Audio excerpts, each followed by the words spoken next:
don't mind making this speech without a teleprompter, because the teleprompter is not working. I feel very happy to be up here with you nevertheless, and that way you speak more from the heart. I can only say that whoever's operating this teleprompter is in big trouble.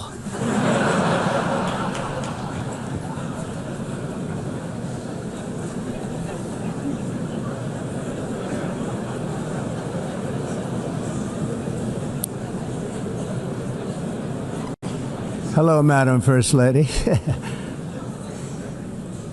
Thank you very much for being here. And Madam President, Mr. Secretary General, First Lady of the United States, distinguished delegates, ambassadors, and world leaders. 6 years have passed since I last stood in this grand hall and addressed a world that was prosperous and at peace in my first term. Since that day, the guns of war have shattered the peace I forged on 2 continents. An era of calm and stability gave way to one of the great crises of our time. And here in the United States, 4 years of weakness, lawlessness, and radicalism under the last administration delivered our nation into a repeated set of disasters. 1 year ago, our country was in deep trouble, but today, just 8 months into my administration, we are the hottest country anywhere in the world, and there is no other country even close. America is blessed with the strongest economy, the strongest borders, the strongest military, the strongest friendships, and the strongest spirit of any nation on the face of the earth. This is indeed the golden age of America.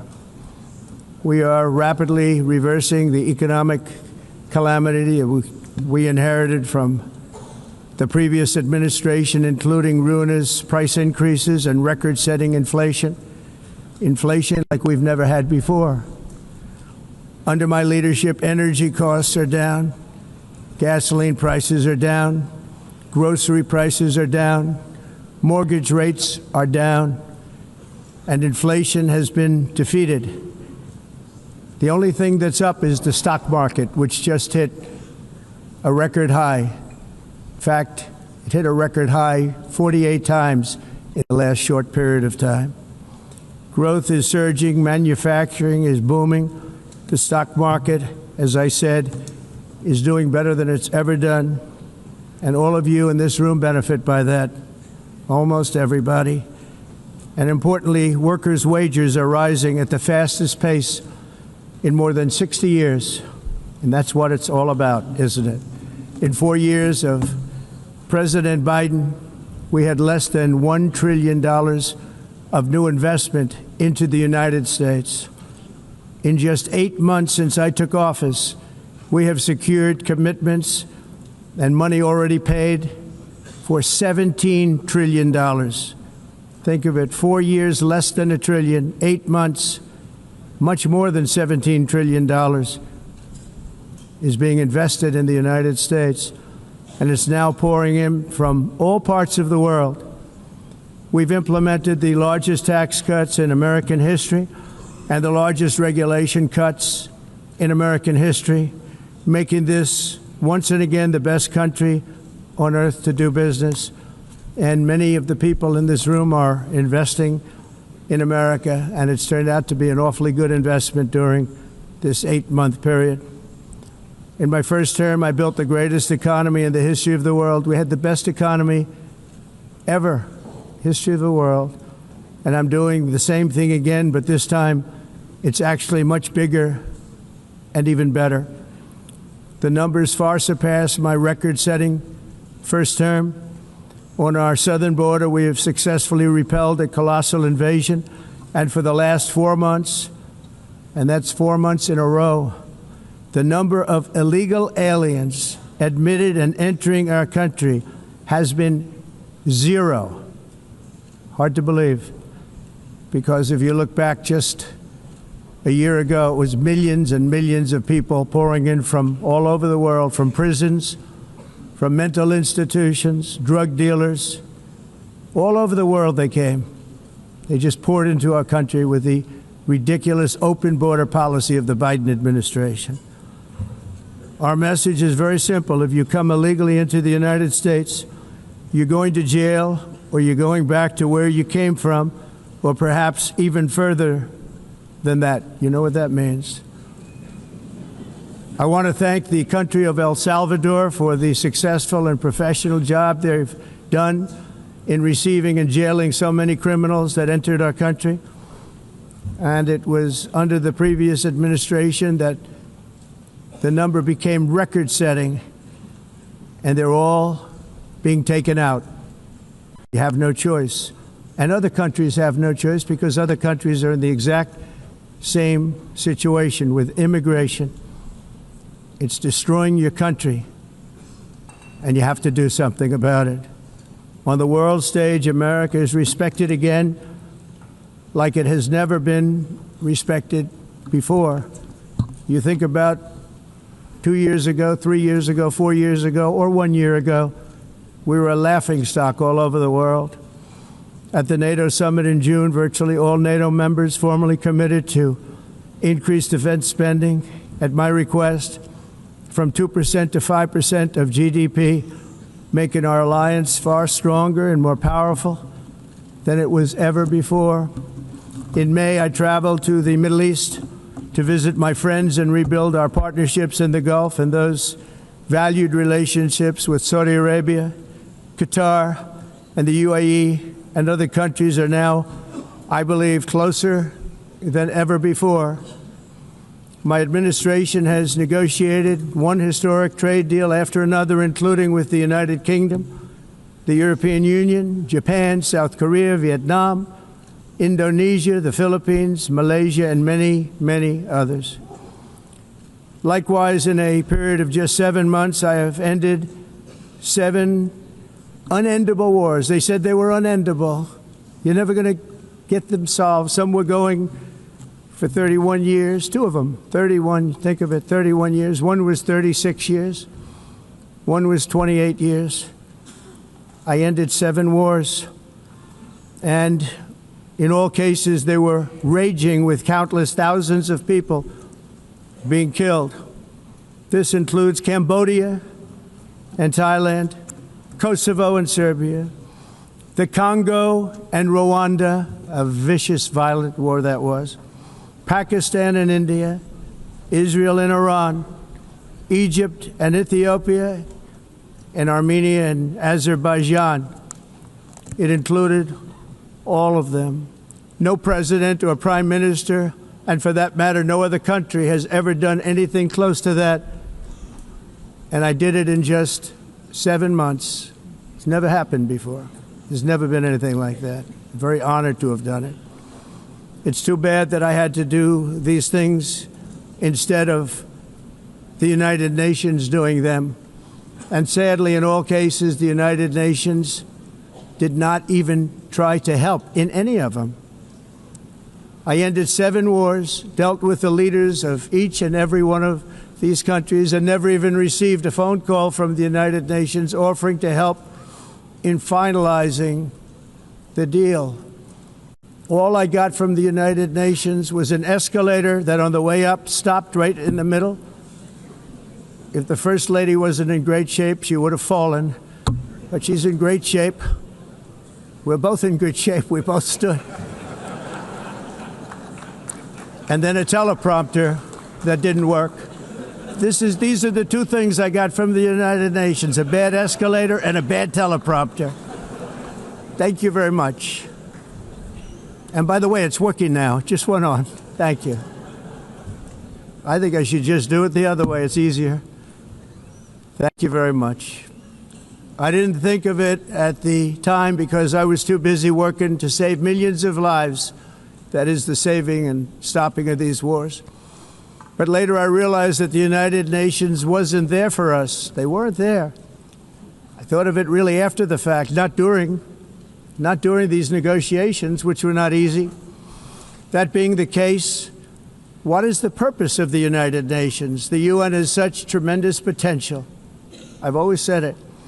It has such tremendous, tremendous potential, but it's not even coming close to living up to that potential. For the most part, at least for now, all they seem to do is write a really strongly worded letter and then never follow that letter up. It's empty words, and empty words don't solve war. The only thing that solves war and wars is action. Now, after ending all of these wars and also earlier negotiating the Abraham Accords, which is a very big thing for which our country received no credit, never receives credit. Everyone says that I should get the Nobel Peace Prize for each one of these achievements. But for me, the real prize will be the sons and daughters who live to grow up with their mothers and fathers, because millions of people are no longer being killed in endless and unglorious wars. What I care about is not winning prizes, it's saving lives. We saved millions and millions of lives with the 7 wars. And we have others that we're working on, and you know that. Many years ago, a very successful real estate developer in New York, known as Donald J. Trump, I bid on the renovation and rebuilding of this very United Nations complex. I remember it so well. I said at the time that I would do it for $500 million, rebuilding everything. It would be beautiful. I used to talk about, I'm going to give you marble floors. They're going to give you terrazzo. I'm going to give you the best of everything. You're going to have mahogany walls. They're going to give you plastic. But they decided to go in another direction, which was much more expensive at the time, and which actually produced a far inferior product. And I realized that they did not know what they were doing when it came to construction, and that their building concepts were so wrong, and the product that they were proposing to build was so bad and so costly. It was going to cost them a fortune. And I said, and wait till you see the overruns. Well, I turned out to be right. They had massive cost overruns and spent between $2 and $4 billion on the building and did not even get the marble floors that I promised them. You walk on terrazzo. Do you notice that? As far as I'm concerned, frankly, looking at the building and getting stuck on the escalator, they still haven't finished the job. They still haven't finished. That was years ago. The project was so corrupt that Congress actually asked me to testify before them on the tremendous waste of money, because it turned out that they had no idea what it was, but they knew it was anywhere between $2 and $4 billion as opposed to $500 million with a guarantee. But they had no idea, and I said it cost much more than $5 billion. Unfortunately, many things in the United Nations are happening just like that, but on an even much bigger scale, much, much bigger. Very sad to see. Whether the UN can manage to play a productive role, I've come here today to offer the hand of American leadership and friendship to any nation in this assembly that is willing to join us in forging a safer, more prosperous world. And it's a world that we'll be much happier with. A dramatically better future is within our reach. But to get there, we must reject the failed approaches of the past and work together to confront some of the greatest threats in history. There is no more serious danger to our planet today than the most powerful and destructive weapons ever devised by man, of which the United States, as you know, has many. Just as I did in my first term, I've made containing these threats a top priority, starting with the nation of Iran. My position is very simple. The world's #1 sponsor of terror can never be allowed to possess the most dangerous weapon. That's why shortly after taking office, I sent the so-called Supreme Leader a letter making a generous offer. I extended a pledge of full cooperation in exchange for a suspension of Iran's nuclear program. The regime's answer was to continue their constant threats to their neighbors and U.S. interests throughout the region and some great countries that are right nearby. Today, many of Iran's former military commanders In fact, I can say almost all of them are no longer with us. They're dead. And 3 months ago, in Operation Midnight Hammer, 7 American B-2 bombers dropped the 30,000-pound each bombs on Iran's key nuclear facilities, totally obliterating everything. No other country on earth could have done what we did. No other country has the equipment to do what we did. We have the greatest weapons on earth. We hate to use them. But we did something that for 22 years people wanted to do.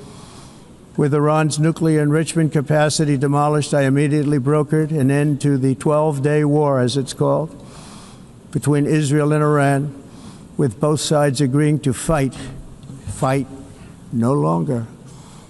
As everyone knows, I have also been deeply engaged in seeking a ceasefire in Gaza. Have to get that done. Have to get it done. Unfortunately, Hamas has repeatedly rejected reasonable offers to make peace. We can't forget October 7th, can we? Now, as if to encourage continued conflict, some of this body is seeking to unilaterally recognize a Palestinian state. The rewards would be too great for Hamas terrorists for their atrocities. This would be a reward for these horrible atrocities, including October 7th, even while they refuse to release the hostages or accept a ceasefire. Instead of giving to Hamas and giving so much, because they've taken so much, they have taken so much. This could have been solved so long ago. But instead of giving in to Hamas's ransom demands, those who want peace should be united with one message: release the hostages now. Just release the hostages now. Thank you.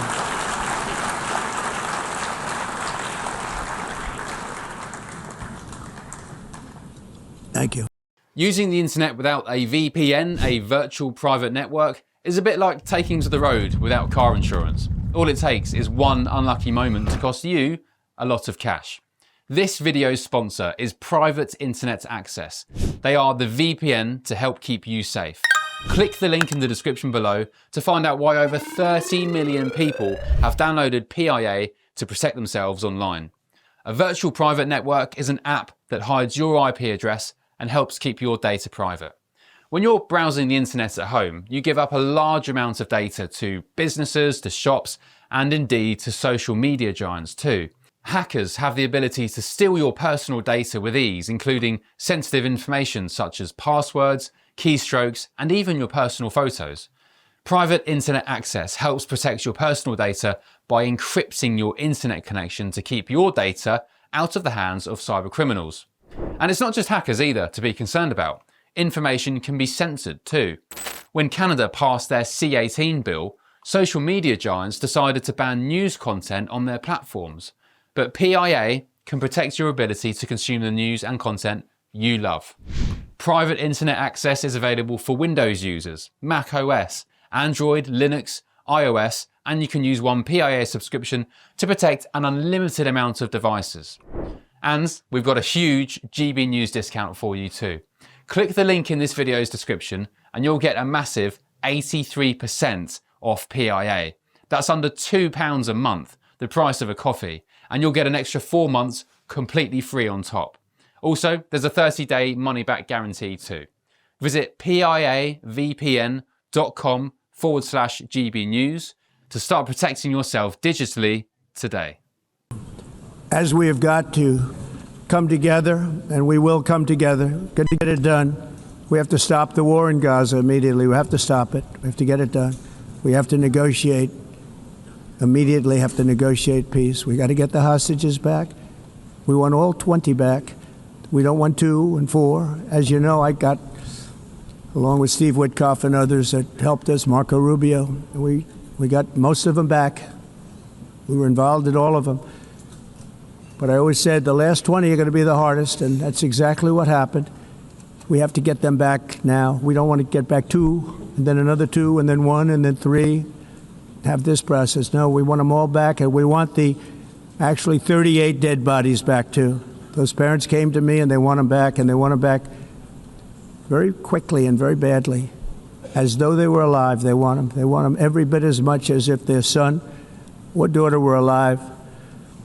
I've also been working relentlessly, stopping the killing in Ukraine.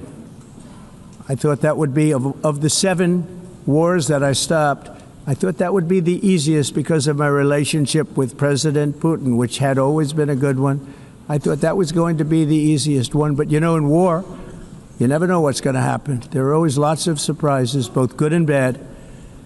Everyone thought Russia would win this war in 3 days, but it didn't work out that way. It was supposed to be just a quick little skirmish. It's not making Russia look good. It's making them look bad. No matter what happens from here on out, this was something that should have taken a matter of days, certainly less than a week. And they've been fighting for 3.5 years and killing anywhere from 5,000 to 7,000 young soldiers, mostly soldiers, on both sides every single week. From 5,000 to 7,000 dead young people, and some in cities, much smaller numbers, where rockets are shot, where drones are dropped. This war would never have started if I were president. This was a war that should have never happened. It shows you what leadership is, what bad leadership can do to a country. Look what happened to the United States, and look where we are right now in just a short period of time. The only question now is how many more lives will be needlessly lost on both sides. China and India are the primary funders of the ongoing war by continuing to purchase Russian oil.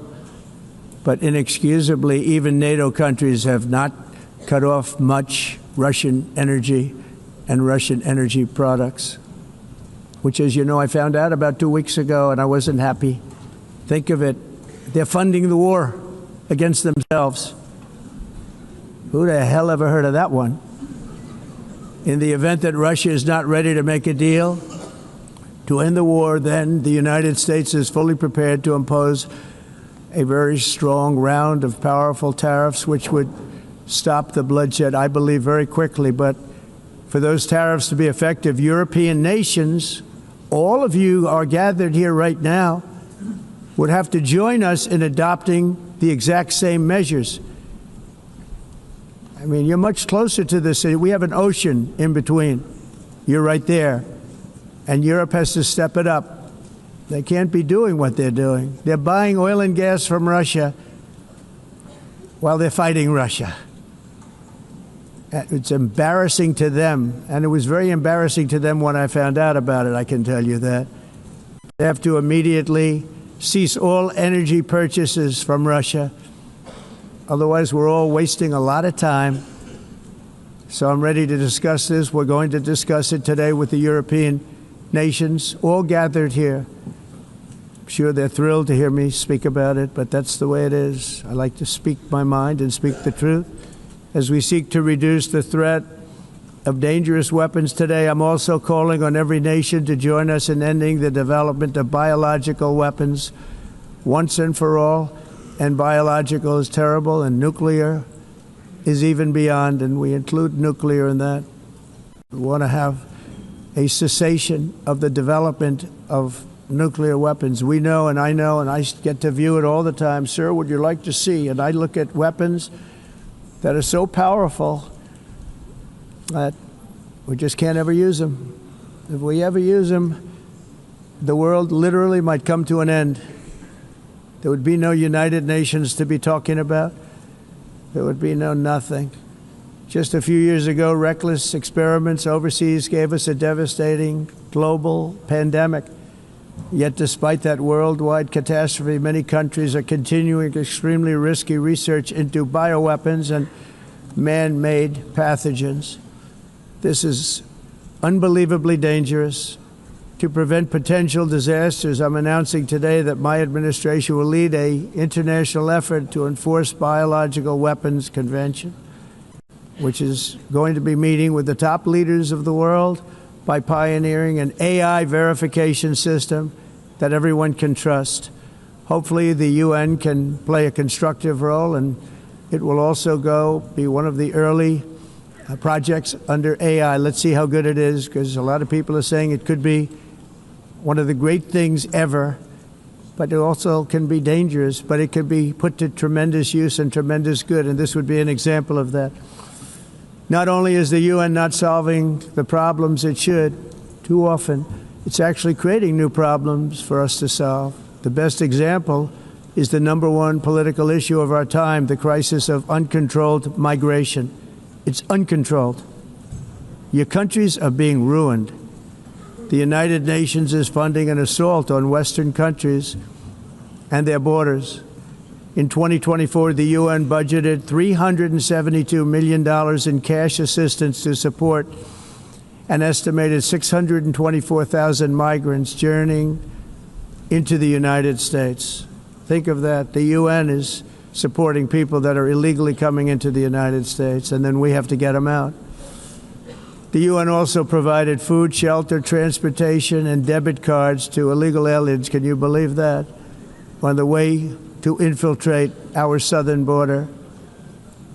Millions of people came through that southern border. Just a year ago, millions and millions of people were pouring in, 25 million altogether over the 4 years of the incompetent Biden administration. And now we have it stopped, totally stopped. In fact, they're not even coming anymore because they know they can't get through.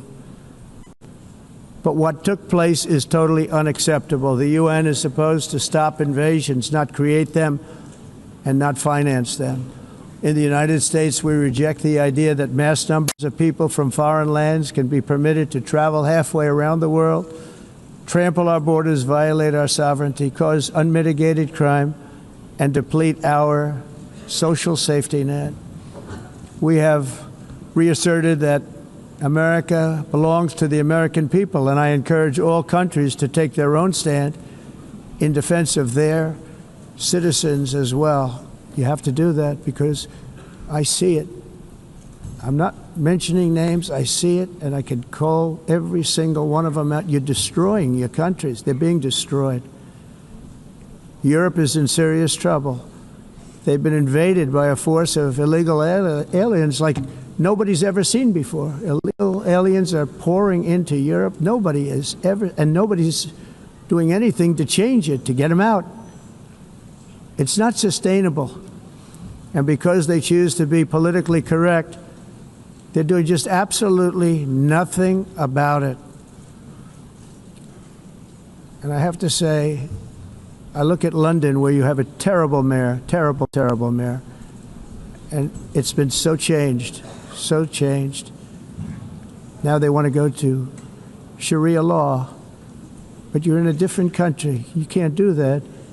Both the immigration and their suicidal energy ideas will be the death of Western Europe if something is not done immediately. This cannot be sustained. What makes the world so beautiful is that each country is unique. But to stay this way, every sovereign nation must have the right to control their own borders. You have the right to control your borders, as we do now, and to limit the sheer numbers of migrants entering their countries and paid for by the people of that nation that were there and that built that particular nation at the time. They put their blood, sweat, tears, money into that country, and now they're being ruined.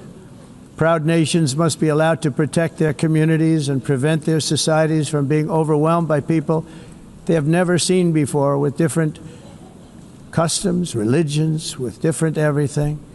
Where migrants have violated laws, lodged false asylum claims, or claimed refugee status for illegitimate reasons, they should, in many cases, be immediately sent home. And while we will always have a big heart for places and people that are struggling and truly compassionate, answers will be given. We have to solve the problem, and we have to solve it in their countries, not create new problems in our countries. And we are very helpful to a lot of countries that are just not able to send their people anymore. They used to send them to us in caravans of 25,000, 30,000 people each. These massive caravans of people pouring into our country, totally unchecked and unvetted. But not anymore. According to the Council of Europe in 2024, almost 50% of inmates in German prisons were foreign nationals or migrants. In Austria, the number was 53% of the people in prisons were from places that weren't from where they are now. In Greece, the number was 54%, and in Switzerland, beautiful Switzerland, 72% of the people in prisons are from outside of Switzerland. When your prisons are filled with so-called asylum seekers who repaid kindness, and that's what they did, they repaid kindness with crime. It's time to end the failed experiment of open borders. You have to end it now. See, I can tell you, I'm really good at this stuff. Your countries are going to hell. In America, we've taken bold action to swiftly shut down uncontrolled migration. Once we started detaining and deporting everyone who crossed the border and removing illegal aliens from the United States, they simply stopped coming. They're not coming anymore. We're getting a lot of credit, but they're not coming anymore. This was a humanitarian act for all involved, because on the trips up, thousands of people a week were dying. Women were being raped. Nobody's ever seen anything like it. Raped, horribly beaten, raped. On the trip up, the journey up, it was a long walk. It was a long, arduous journey, indeed. And it was also a historic victory against human trafficking throughout the region. What we did was a victory, and we saved so many lives of people that wouldn't make the journey. That journey was loaded up with death. Loaded up with death. Dead bodies all along the roads of jungles to get up. They go through jungles, they go through areas so hot you couldn't breathe. They were dying of suffocation, areas so hot that you couldn't breathe. Dead bodies all over. By them not coming, we're saving tremendous numbers of lives. My people have done a fantastic job in doing what they did, and the American public agrees with it. I mean, I was very proud to see this morning I have the highest poll numbers I've ever had. Part of it is because of what we've done on the border. I guess the other part is what we've done on the economy. Joe Biden's policies empowered murderous gangs, human smugglers, child traffickers, drug cartels, and prisoners from all over the world. The previous administration also lost nearly 300,000 children. Think of that. They lost more than 300,000 children, little children, who were trafficked into the United States on the Biden watch, many of whom have been raped, exploited, and abused, and sold. Sold. Nobody talks about that. The fake news doesn't write about it. With many others, young children who are missing or dead. And we found a lot of these children, and we're sending them back, and we've been sending them back to their parents. They said, nobody knows who they are. They said, where do you come from? And they'll give us a country, and we'll find out, and we'll figure it out, and we'll bring them back to their homes. And the mother and father rush to the door, and their tears in their eyes. They can't believe that they're seeing their son or daughter, their little son or daughter again. We've done almost 30,000 of them so far. Any system that results in the mass trafficking of children is inherently evil. Yet that is exactly what the globalist migration agenda has done, and it's what it's all about. In America, those days, as you know, are over. The Trump administration is working, and we are continuing to work to track down the villains that are causing this problem, and also, as I said, to get back the 30,000 we've already returned. Now I think we're going to have another. We're going to find a lot. You're not going to find all of them. 300, more than 300,000. They're lost or they're dead. They're lost or they're dead because of the animals that did this. To protect our citizens, I've also designated multiple savage drug cartels as far as and you see this, and you see it happening right before your eyes. Let's put it this way. People don't like taking big loads of drugs in boats anymore. There aren't too many boats that are traveling on the seas by Venezuela. They tend not to want to travel very quickly anymore. And we've virtually stopped drugs coming into our country by sea. We call them the water drugs. They kill hundreds of thousands of people. I've also designated multiple savage drug cartels as far as foreign terrorist organizations, along with two bloodthirsty transnational gangs, probably the worst gangs anywhere in the world, MS-13 and Tren de Aragua. Tren de Aragua is from Venezuela, by the way. Such organizations torture, maim, mutilate, and murder with impunity. They're the enemies of all humanity. And for this reason, we've recently begun using the supreme power of the United States military to destroy Venezuelan terrorists and trafficking networks led by Nicolas Maduro. To every terrorist thug smuggling poisonous drugs into the United States of America, please be warned that we will blow you out of existence. That's what we're doing. We have no choice. Can't let it happen. They're destroying. I believe we lost 300,000 people last year to drugs, 300,000. Fentanyl and other drugs. Each boat that we sink carries drugs that would kill more than 25,000 Americans. We will not let that happen. Energy is another area where the United States is now thriving like never before. We're getting rid of the falsely named renewables. By the way, they're a joke. They don't work. They're too expensive. They're not strong enough to fire up the plants that you need to make your country great. The wind doesn't blow. Those big windmills are so pathetic and so bad, so expensive to operate. Then they have to be rebuilt all the time, and they start to rust and rot. Most expensive energy ever conceived, and it's actually energy. You're supposed to make money with energy, not lose money. You lose money, the governments have to subsidize. You can't put them out without massive subsidies. And most of them are built in China, and I give China a lot of credit. They build them, but they have very few wind farms. So why is it that they build them and they send them all over the world, but they barely use them? You know what they use? Coal. They use gas. They use almost anything, but they don't like wind.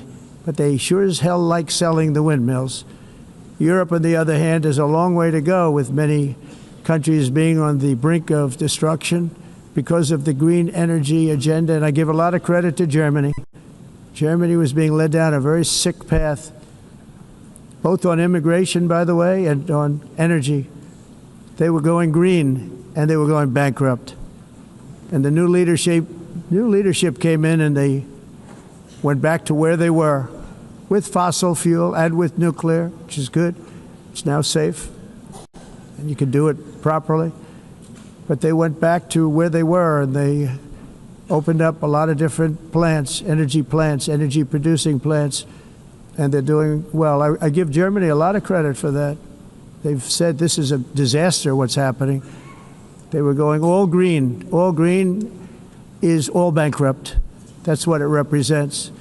And it's not politically correct. I'll be very badly criticized for saying it, but I'm here to tell the truth. I don't care. It doesn't matter to me. I'm in New York City. I'm feeling a lot safer. Crime, we're getting crime down. And by the way, speaking of crime, Washington, D.C. Washington, D.C. was the crime capital of America. Now it's after 12 days, it's a totally safe city. Everyone's going out to dinner. They're going out to restaurants. Your wife can walk down the middle of the street with or without you. Nothing's going to happen. My people have done a fantastic job. And yes, I called in the National Guard, and the National Guard took care of business. And they weren't politically correct, but they took care of business. We got 1,700 career criminals out, brought them back to where they came from, the countries where they came from, or put them in jails. Washington, D.C. is now a totally safe city again, and I welcome you to come. In fact, we'll have dinner together at a local restaurant, and we'll be able to walk. We don't have to go by an armor-plated vehicle. We'll walk right over there from the White House. They've given up their powerful edge, a lot of the countries that we're talking about, in oil and gas, such as essentially closing the great North Sea oil. Oh, the North Sea, I know it so well. Aberdeen was the oil capital of Europe, and there's tremendous oil that hasn't been found in the North Sea. Tremendous oil. And I was with the Prime Minister I respect and like a lot, and I said, you're sitting with the greatest asset. They essentially closed it by making it so highly taxed that no developer, no oil company can go there. They have tremendous oil left, and more importantly, they have tremendous oil that hasn't even been found yet. And what a tremendous asset for the United Kingdom. And I hope the Prime Minister is listening, because I told it to him 3 days in a row. That's all he heard.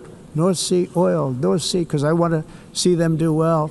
I want to stop seeing them ruining that beautiful Scottish and English countryside with windmills and massive solar panels that go 7 miles by 7 miles, taking away farmland.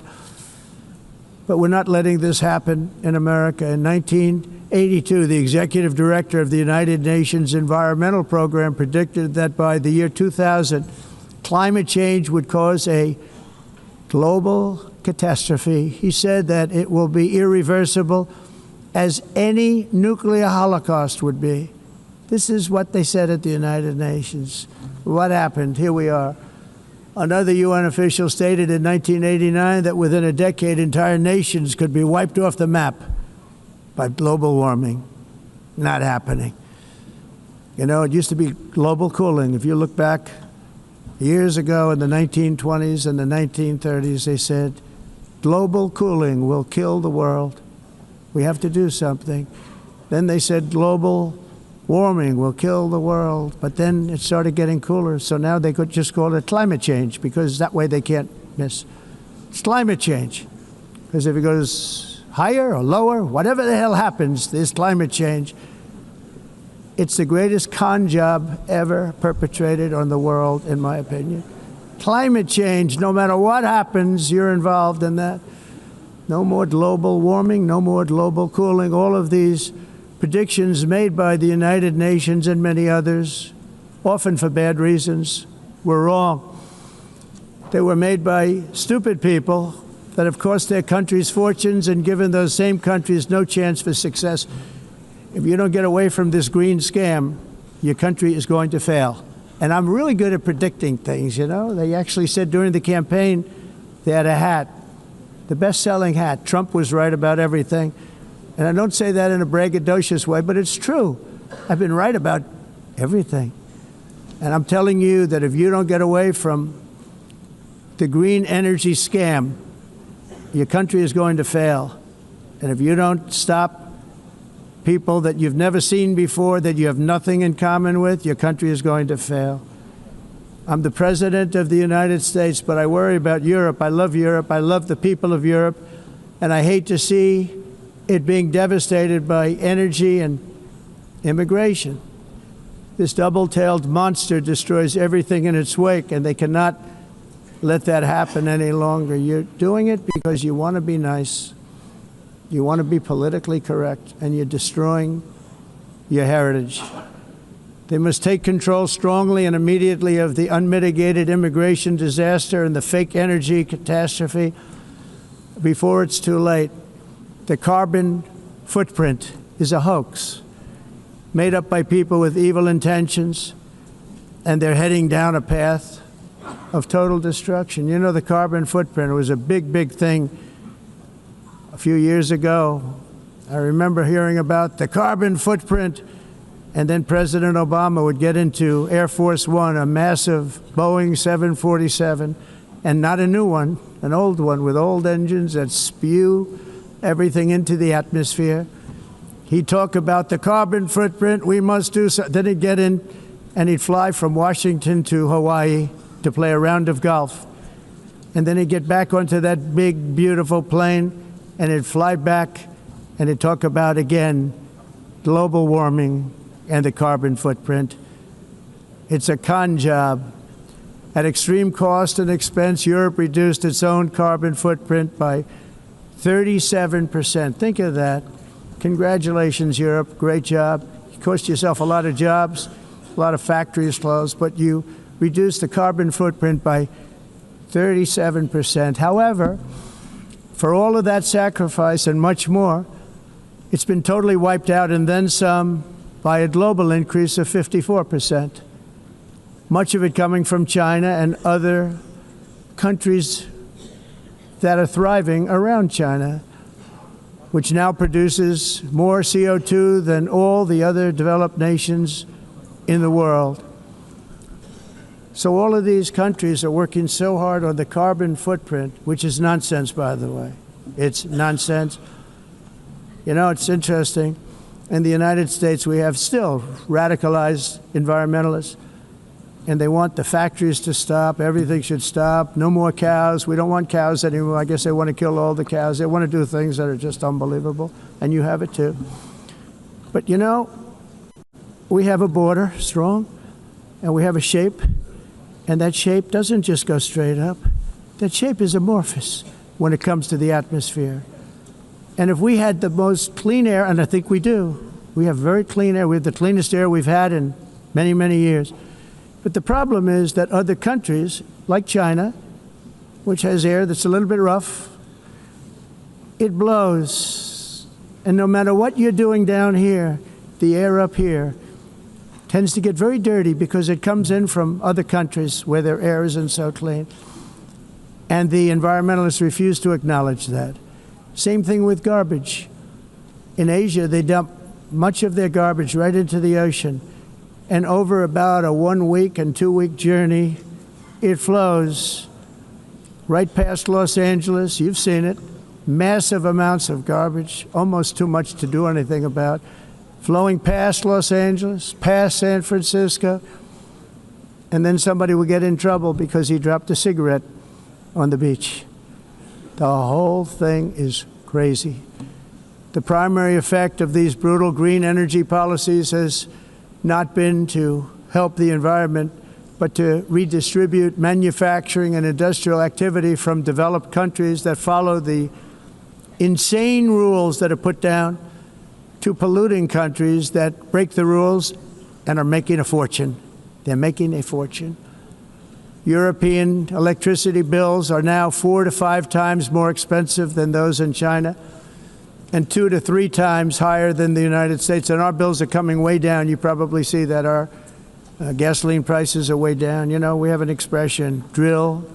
Nós reduzimos os custos de energia porque nós faremos, como a expressão, vamos fazer tudo isso, reduzir os custos de energia. Okay, we seem there to have a translator feed of what I think, without hyperbole, without exaggerating, I think this is the most astonishing speech Donald Trump has ever given, certainly since becoming president. We're trying to get the feedback of Donald Trump. When we have that, let's go back now. 175,000 people to heat deaths each year because the costs are so expensive you can't turn on an air conditioner. What is that all about? That's not Europe. That's not the Europe that I love and know. All in the name of pretending to stop the global warming hoax. The entire globalist concept of asking successful industrialized nations to inflict pain on themselves and radically disrupt their entire societies must be rejected completely and totally, and it must be immediate. That's why in America I withdrew from the fake Paris Climate Accord, where, by the way, America was paying so much more than every country. Others weren't paying. China didn't have to pay until 2030. Russia was given an old standard that was easy to meet, a 1990 standard. But for the United States, we're supposed to pay like $1 trillion. And I said, this is another scam. The fact is, the United States has been taken advantage of by the world for many, many years, but not any longer, as you probably noticed. I unleashed massive energy production and signed historic executive orders to hunt for oil, but we don't have to do much hunting because we have the most oil of any nation anywhere, oil and gas in the world. And if you add coal, we have the most of any nation in the world. Clean, I call it clean, beautiful coal. You can do things today with coal that you couldn't have done 10 years ago, 15 years. So I have a little standing order in the White House. Never use the word coal, only use the words clean, beautiful coal. Sounds much better, doesn't it? But we stand ready to provide any country with abundant, affordable energy supplies if you need them, when most of you do. We're proudly exporting energy all over the world. We're now the largest exporter. In the United States, we want trade and robust commerce with all nations, everybody. We want to help nations. We're going to help nations. But it must also be fair and reciprocal. The challenge with trade is much the same with climate. The countries that followed the rules, all their factories have been plundered. It's really sad to watch. They've been broken. They've been broken by countries that broke the rules. That's why the United States is now applying tariffs to other countries, and much as these tariffs were for many years applied to us, uncontrollably applied to us. We've used tariffs as a defense mechanism under the Trump administration, including my first term, where hundreds of billions of dollars in tariffs were taken in. And by the way, we had the lowest inflation, and now we have very low inflation. The only thing different is that we have hundreds of billions of dollars flowing into our country. But this is how we will ensure that the system works for everyone and is sustainable into the future. We're also using tariffs to defend our sovereignty and security throughout the world, including against nations that have taken advantage of former U.S. administrations for decades, including the most corrupt, incompetent administration in history, the sleepy Joe Biden administration. Brazil now faces major tariffs in response to its unprecedented efforts to interfere in the rights and freedoms of our American citizens and others, with censorship, repression, weaponization, judicial corruption, and targeting of political critics in the United States. I have a little problem saying this because I must tell you, I was walking in and the leader of Brazil was walking out. We saw him and I saw him, he saw me, and we embraced. And then I'm saying, can you believe I'm going to be saying this in just 2 minutes? We actually agreed that we would meet next week. We didn't have much time to talk, like about 20 seconds. They were in retrospect, I'm glad I waited because this thing didn't work out too well. But we did talk. We had a good talk, and we agreed to meet next week, if that's of interest. But he seemed like a very nice man, actually. He liked me, I liked him. But if you, and I only do business with people I like. When I don't like them, I don't like them. But we had, at least for about 39 seconds, we had excellent chemistry. It's a good sign. But also in the past, Brazil, can you believe this, unfairly tariffed our nation, but now because of our tariffs, we are hitting them back, and we're hitting them back very hard. As president, I will always defend our national sovereignty and the rights of American citizens. So I'm very sorry to say this, that Brazil is doing poorly and will continue to do poorly. They can only do well when they're working with us. Without us, they will fail, just as others have failed. It's true. Next year, the United States will celebrate the 250th anniversary of our glorious independence, a testament to enduring power and American freedom and spirit. We will also be proudly hosting the 2026 FIFA World Cup, and shortly thereafter, the 2028 Olympics, which is going to be very exciting. I hope you all come. I hope that countless people from all over the globe will take part of these will be great celebrations of liberty and human achievement, and that together we all can rejoice in the miracles of history that began in July 4th, 1776, when we founded the light to all nations. And it's something really that an amazing thing came out of that date. It's called the United States of America. In honor of this momentous anniversary, I hope that all countries who find inspiration in our example will join us in renewing our commitment, values, and those values really that we hold so dear together. Let us defend free speech and free expression. Let us protect religious liberty, including for the most persecuted religion on the planet today. It's called Christianity. And let us safeguard our sovereignty and cherish qualities that have made each of our nations so special, incredible, and extraordinary. In closing, I just want to repeat that immigration and the high cost of so-called green renewable energy is destroying a large part of the free world and a large part of our planet. Countries that cherish freedom are fading fast because of their policies on these two subjects. You need strong borders and traditional energy sources if you are going to be great again. Whether you have come from north or south, east or west, near or far, every leader in this beautiful hall today represents a rich culture, a noble history, and a proud heritage that makes each nation majestic and unique, unlike anything else in human history or any other place on the face of the earth. From London to Lima, from Rome to Athens, from Paris to Seoul, from Cairo to Tokyo and Amsterdam to right here in New York City, we stand on the shoulders of the leaders and legends, generals and giants, heroes and titans who won and built our beloved nations, all of our nations, with their own courage, strength, spirit, and skill.